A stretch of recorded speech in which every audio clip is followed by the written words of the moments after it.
boys and girls. I'm back with this lesson to talk about complete sentences. Now these sentences are declarative sentences. We talked about those this week and learned that a declarative sentence tells us something.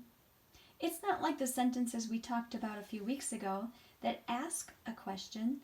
Those are interrogative questions or sentences. These are declarative. They're telling us something. So we know a declarative sentence will have a period at the end, not a question mark. Now, I know something else about a sentence. It has to begin a certain way.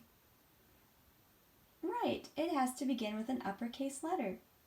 That clue is going to help us in just a little bit. But we still need to know another very important part about sentences, and that is that sentences have to have two parts.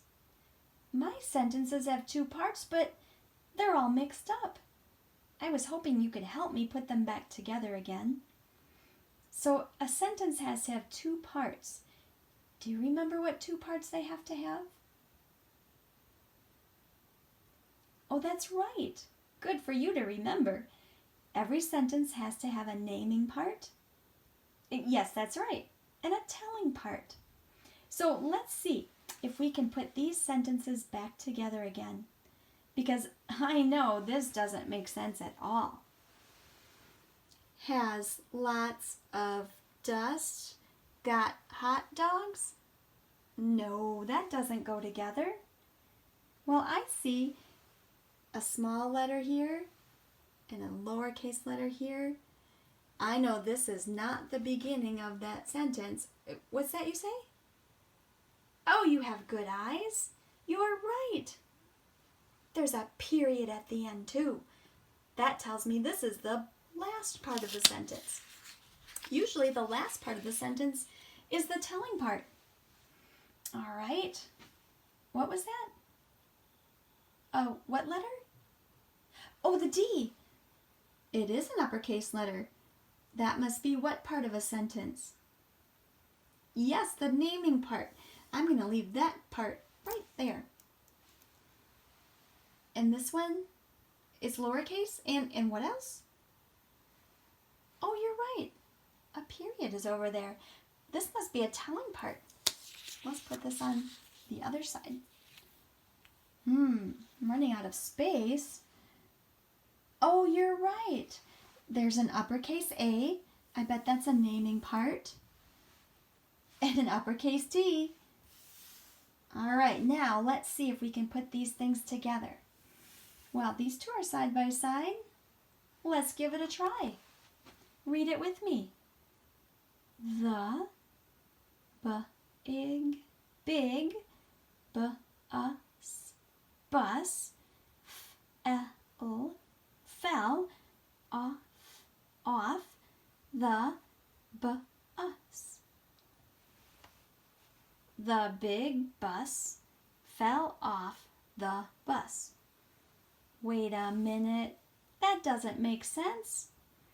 Well, to have a complete sentence, it has to make sense, so something is not right.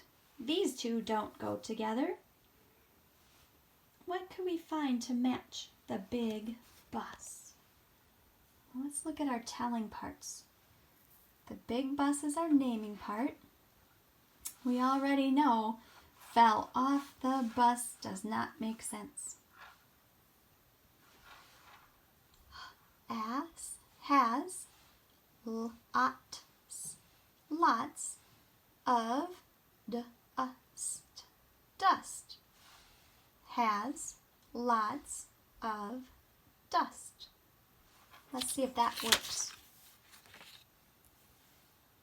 Now let's read it. The big bus has lots of dust. Does that make sense? I think so too. All right, let's see if we can match up these other sentences. We'll just start at the top. Add, and, Gus. Dad and Gus. Well, that's our naming part. Now we have to find out the telling part, what they did or something about them. At, got, at, hot, dogs, dogs.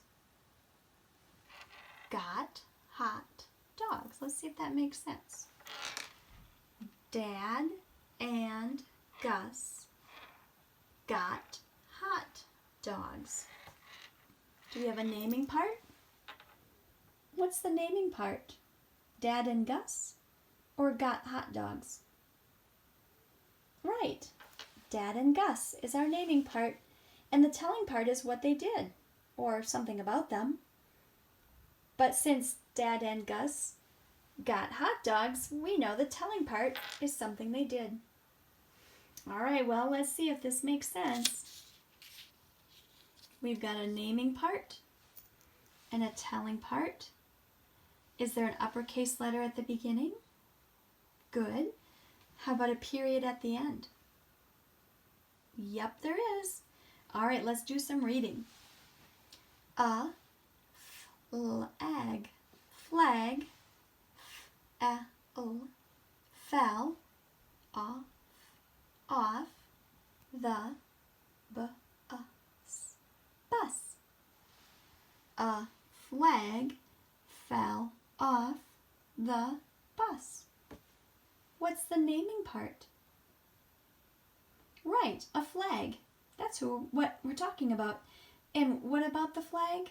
What is it going to tell us in this sentence? Good. It fell off the bus. Very good. We have 3 complete sentences. Good work. Good job for now. I'll see you in the next video.